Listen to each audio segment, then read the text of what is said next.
నిన్నటితో ప్రజాపాలన వచ్చి కాంగ్రెస్ ప్రభుత్వం గొప్పగా అద్భుతంగా ప్రజలందరూ మెచ్చుకునే విధంగా తెలంగాణనే కాకుండా ఆంధ్రప్రదేశ్ పక్క రాష్ట్రాల మహారాష్ట్ర కానీ కర్ణాటక కానీ ఒరిస్సా కానీ ఛత్తీస్గఢ్ కానీ ప్రతి ఒక్కళ్ళు తెలంగాణ ఈ 30 రోజుల పరిపాలన గురించి చెప్పుకుంటున్న ఈ తరుణంలో నిన్న మాజీ మంత్రి హరీష్ రావు గారు టీఆర్ఎస్ నాయకులు నిన్న మాట్లాడుతూ ఏదేదో మాటలు ఎంత భయంకరంగా అంటే ఒక మనిషి అసూయ పీక్స్కి వెళ్ళిపోతే ఎట్లుంటుంది, ఒక కుళ్ళుబోత్తనం ఎట్లుంటుంది, ఒక తట్టుకోలేంతనం ఎట్లుంటుంది అంటే ఆయన ప్రెస్ మీట్ ఒకరోజు హరీష్ రావు గారు పెడతారు, ఒకరోజు కేటీ రామారావు గారు పెడతారు, ఇంకో రోజు గ్యాప్ ఇచ్చి కవిత గారు పెడతారు. వీళ్ళు ముగ్గురే ప్రెస్ మీట్లు కూడా పెట్టేది.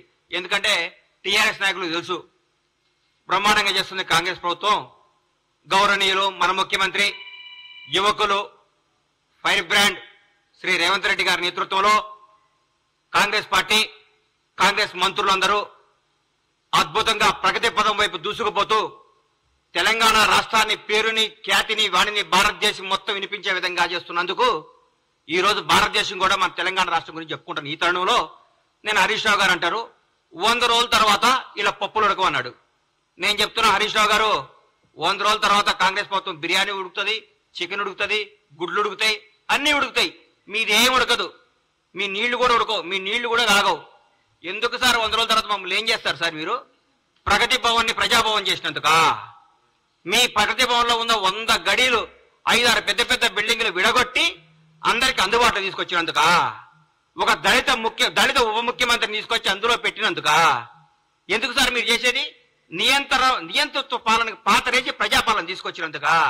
మరి మహిళలందరికీ ఫ్రీగా బస్సులు ఇచ్చాం, ఫ్రీ బస్ టికెట్. 8 కోట్ల పైచిలకు ప్రయాణించారు మహిళలు. మాటల విషయం కాదు ఇది.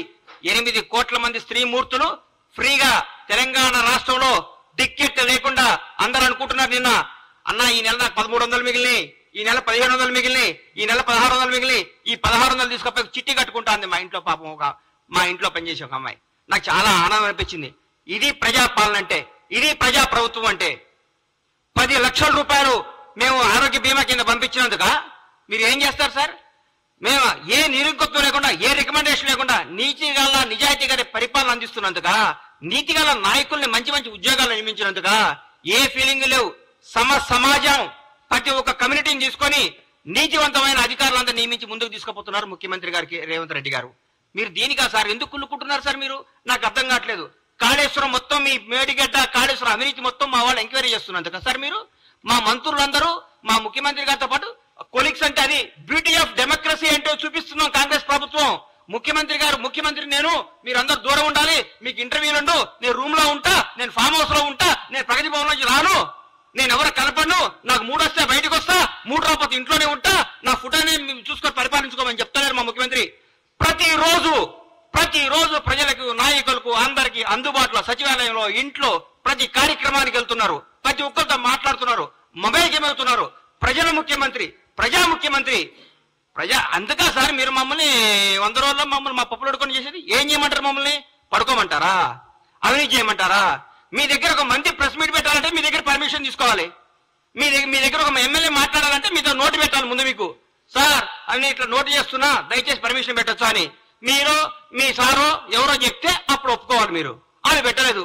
ఈ గత 10 ఏళ్లలో మీరు ఎంతమంది మంత్రులు ప్రెస్ మీట్ పెట్టారు? ఎంతమంది మీరు వచ్చి ఢిల్లీకి వచ్చి కార్యక్రమాలు చేశారు?